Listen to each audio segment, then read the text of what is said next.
नमस्कार दोस्तों।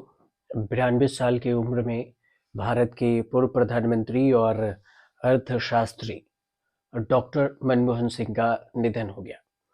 दिल्ली के एम्स अस्पताल में उन्होंने अंतिम सांस ली और भारतीय राजनीति और आर्थिक सुधारों में उनका योगदान हमेशा याद किया जाएगा। 1991 में भारतीय अर्थव्यवस्था को उदारीकरण की राह पर ले जाने वाले मनमोहन सिंह का योगदान कभी भुला नहीं जा सकता। उन्होंने दो कार्यकाल 2004 से लेकर 2014 तक भारत के प्रधानमंत्री के रूप में सेवाएं दी। देश के विकास में उन्होंने अहम भूमिका निभाई। आपको इस वीडियो में डॉक्टर मनमोहन सिंह के बारे में विस्तार से बताते हैं। डॉक्टर मनमोहन सिंह का जन्म 26 सितंबर 1932 को अविभाजित भारत के जो पंजाब प्रांत जो कि पाकिस्तान में था वहां हुआ। 1947 में वो भारत विभाजन के बाद 14 साल की उम्र में पूरी परिवार के साथ भारत आ गए। शिक्षा के प्रति उनका झुकाव बचपन से ही था और उन्होंने पंजाब यूनिवर्सिटी से अपनी प्रारंभिक शिक्षा पूरी की। इसके बाद उन्होंने कैम्ब्रिज विश्वविद्यालय से ग्रेजुएशन किया। ऑक्सफोर्ड यूनिवर्सिटी से अर्थशास्त्र इकोनॉमी में उन्होंने पीएचडी की डिग्री ली। डॉक्टर मनमोहन सिंह ने अपने परिवार की जो करियर की शुरुआत है परिवार के लिए उन्होंने शिक्षक के रूप में की। Punjab university, Delhi school of economics और दिल्ली यूनिवर्सिटी में उन्होंने पढ़ाया। शिक्षण के बाद उन्होंने प्रशासनिक सेवाओं में भी कदम रखा। 1972 में 1972 से 1976 तक भारत सरकार के मुख्य आर्थिक सलाहकार रहे। 1982 से लेकर 1995 तक भारतीय रिजर्व बैंक के गवर्नर के रूप में काम किया और 1985 से 1987 तक वो योजना आयोग के अध्यक्ष भी रहे। इसके बाद अगर बात करें तो 1991 में जब भारत में गंभीर आर्थिक संकट आई थी और भारत इससे जूझ रहा था, इसकी अलग से कहानी बताएंगे, लेकिन उस वक्त मनमोहन सिंह पीवी नरसिम्हा राव की सरकार में वित्त मंत्री का पद संभाले।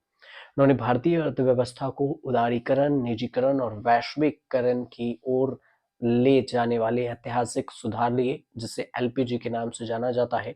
उनकी नीतियों में भारतीय आर्थिक संकट से भारत को बाहर निकाला गया, वैश्विक मंच पर एक मजबूती मिली और उनकी उत्कृष्ट सेवाओं के लिए उन्हें 1993 और 94 में finance minister of the year का खिताब भी दिया गया। 2004 में डॉक्टर मनमोहन सिंह भारत के 13वें प्रधानमंत्री बने और वे देश के पहले सिख प्रधानमंत्री थे। उनके नेतृत्व में भारत ने आर्थिक विकास के साथ-साथ अंतर्राष्ट्रीय मंच पर भी अपनी छवि को मजबूत किया। उनके कार्यकाल में सूचना प्रौद्योगिकी और शिक्षा के क्षेत्र में बड़े बदलाव भी हुए। 2010 में उन्हें सऊदी अरब के order of the king Abdul Aziz और 2014 में जापान के grand garden of the order of the paulownia followers से सम्मानित भी किया गया। अगर इनके सम्मान और उपलब्धि के बारे में अगर बात करें तो 1987 में उन्हें भारत सरकार ने पद्म विभूषण से सम्मानित किया था। उनके नाम पर कई सारे राष्ट्रीय और अंतर्राष्ट्रीय पुरस्कार भी दर्ज हैं। डॉक्टर मनमोहन सिंह अपने सादगी जीवन और ईमानदार छवि के लिए हमेशा जाने जाते रहेंगे। उन्होंने हमेशा देश के प्रगति और आम जनता के हित में प्राथमिकता दी है।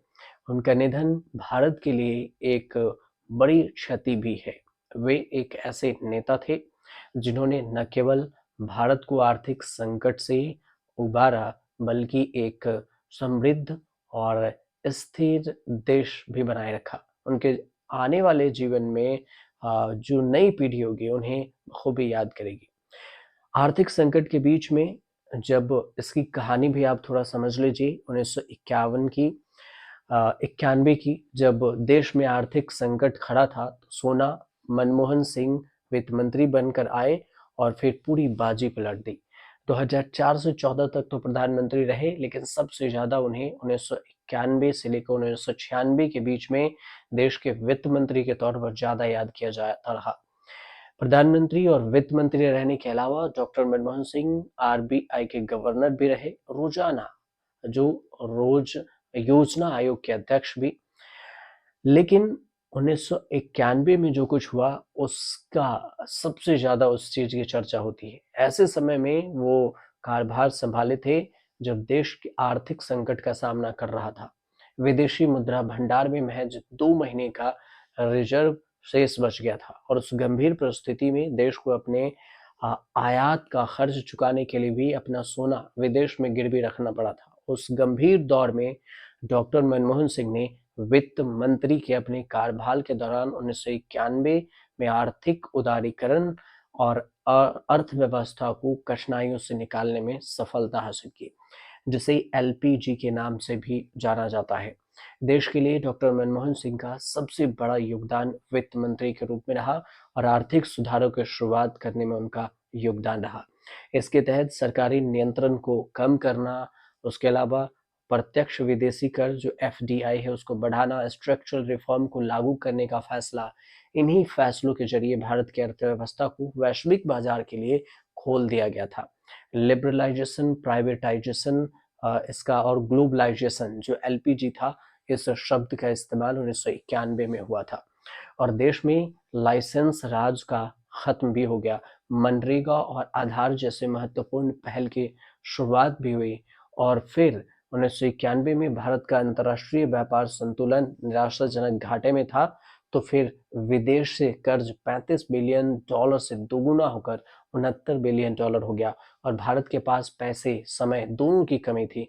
तब हमारे चालू खाते के घाटे से निपटने के लिए आपातकालीन उपाय के रूप में आरबीआई ने चालू खाते से घाटे को कम करने के लिए 400 मिलियन डॉलर जुटाने के लिए बैंक ऑफ इंग्लैंड के पास अपनी सोना की हिस्सेदारी गिरवी रखी थी और इसके बाद भारतीय अर्थव्यवस्था में सुधारों की एक श्रृंखला डॉक्टर मनमोहन सिंह ने शुरू की, जिसे उन्होंने मानवीय चेहरे के साथ सुधार कहा और इस सुधारों से मनमोहन सिंह ने बाजी पलट दी और देश को आर्थिक संकट से निकालने में सफल भी रहे। औद्योगिक नीति जो 1991 की शुरुआत के साथ लाइसेंस राज को खत्म करने का प्रस्ताव भी लिखी गई और इस संकट से उबरने के लिए मनमोहन सिंह ने इस बजट में भारतीय बाजार को विदेशी कंपनियों के लिए खोल दिया और इस कदम से सरकार को चंद महीने में ही पहली सफलता मिली जब दिसंबर 1991 में भारत सरकार विदेशों में गिरवी रखा सोना छुड़वाकर आरबीआई को सौंपने में कामयाब रही। देश में आर्थिक उदारीकरण की शुरुआत 1991 में डॉक्टर मनमोहन सिंह ने ही की थी। उन्होंने भारत को दुनिया के बाजार के लिए खोला ही, साथ ही निर्यात आयात के नियमों को भी आसान बनाने में अहम भूमिका निभाई। उन्हें देश में लाइसेंस राज खत्म करने का श्रेय भी दिया जाता है। मनरेगा और आधार कार्ड की शुरुआत भी मनमोहन सिंह के पीएम रहते ही हुई थी, जिसको क्रेडिट लेने की होड़ अब के सरकार में भी मची रहती है। 26 सितंबर 1932 को जो उनका जन्म हुआ और इसके बाद 1952 से 1954 में वो पंजाब यूनिवर्सिटी में ग्रेजुएशन किए। तो ये कुल उनके बारे में कुछ जानकारी थी जिसे हमने सोचा आप तक शेयर करूं। लेकिन आज मनमोहन सिंह हमारे बीच में नहीं है, लेकिन उन्हें देश हमेशा याद करता रहेगा। आपको ये भी बता दें 1999 में मनमोहन सिंह ने दिल्ली लोकसभा सीट से चुनाव भी लड़ा था, जिसमें विजय कुमार मल्होत्रा से हार गए थे, लेकिन यह उनके जीवन का पहला और आखिरी लोकसभा चुनाव था। उसके बाद उन्होंने चुनाव नहीं लड़ा। उम्मीद करते हैं कि आपको ये वीडियो पसंद आई होगी और अगर जानकारी सही लगे तो फिर चैनल को सब्सक्राइब जरूर कीजिएगा, शेयर कीजिएगा, कमेंट कीजिएगा।